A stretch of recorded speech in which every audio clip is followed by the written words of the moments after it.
सुबह अब सिर्फ कोहरे से ही नहीं बल्कि हड्डियों को चीर देने वाली ठंड से जाग रही है।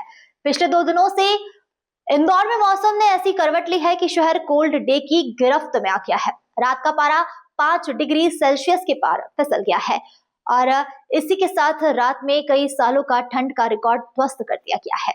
दरअसल आमतौर पर इंदौर को ऐसा तापमान छूने में दिसंबर के आखिरी सप्ताह या जनवरी तक का इंतजार करना पड़ता है, लेकिन इस बार सर्दी ने अपने तेवर नवंबर से ही दिखाना शुरू कर दिए हैं। दिसंबर आते आते तो मानो मौसम ने टर्बो मोड ऑन कर दिया हो, जिससे हर सुबह तापमान लगातार नीचे गोता लगा रहा होता है। इस मामले में मौसम जानकार डॉक्टर आनंद हरसाना के मुताबिक उत्तरी भारत से आ रही बर्फीली हवाओं का असर इंदौर पर सीधा पड़ रहा है। हवा में नमी बढ़ने, आसमान साफ रहने के कारण रात का तापमान अचानक नीचे गिरा है। आने वाले दिनों में भी इस ठंड का असर और तेज महसूस हो सकता है। डॉक्टर हरसाना ने बताया कि फिलहाल शहर में कोल्ड डे की स्थिति बनी हुई है और पारा सामान्य से काफी नीचे बना रहने की संभावना है। वहीं सुबह सुबह सड़कों पर धुंध की चादर, दुकानें देर से खुलना, गर्म पेयों की दुकानों पर भीड़ बढ़ना और शहर में हर जगह ठंड अपना रंग दिखा रही है। अगर मौसम की बात करें तो इंदौर शहर में पिछले 4-5 दिनों से लगातार शीतलहर का असर देखने को मिल रहा है और शीतलहर बनी हुई है।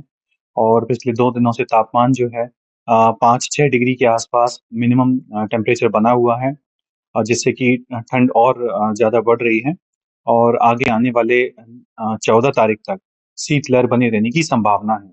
और इसके साथ ही जो अधिकतम तापमान है वो भी जो है 27-28 डिग्री के आसपास बना हुआ है। हाँ, इस बार की सर्दी में ठंड ने कई सालों का रिकॉर्ड तोड़ा है। अक्टूबर के महीने में भी, नवंबर के महीने में भी और अब दिसंबर में भी जो तापमान है, जो न्यूनतम तापमान बने हुए हैं, ये तापमान जो है पिछले 10 सालों का रिकॉर्ड तो तोड़ ही चुके हैं। और जो पिछले एयरपोर्ट वाली ऑब्जर्वेटरी पे कल के दिन जो तापमान रिकॉर्ड हुआ था 4.5 डिग्री सेंटीग्रेड, ये तापमान जो है अपने आप में एक रिकॉर्ड है और लगभग जो है कई पिछले 2-3 दशकों का रिकॉर्ड इसने इस तापमान ने तोड़ा है। आने वाले कुछ दिनों की बात करें तो किस तरह का मौसम बने रहने की संभावना? आगे आने वाले दिनों में भी 14 तारीख तक आईएमडी की तरफ से जो है शीतलहर बने रहने की संभावना जताई गई है। जैसे कि लोग अपना लगातार, अब क्योंकि 4 दिन 5 दिन से लगातार शीतलहर की स्थिति बनी हुई थी और आगे आने वाले 2-3 दिनों में भी शीतलहर की स्थिति बनी हुई है। तो इस तरह की स्थिति में अगर हम जनरल पब्लिक की बात करें तो वो भी सर्दी से अपना ख्याल रखें, और किसान भाइयों की बात करें तो तापमान अगर फर्दर ऐसे गिरता है तो उसमें जो है अपनी फसलों में हल्की सिंचाई दे सकते हैं, जिससे कि उनकी फसलों को ज़्यादा नुकसान नहीं है। इंदौर से नेशन टाइम की रिपोर्ट।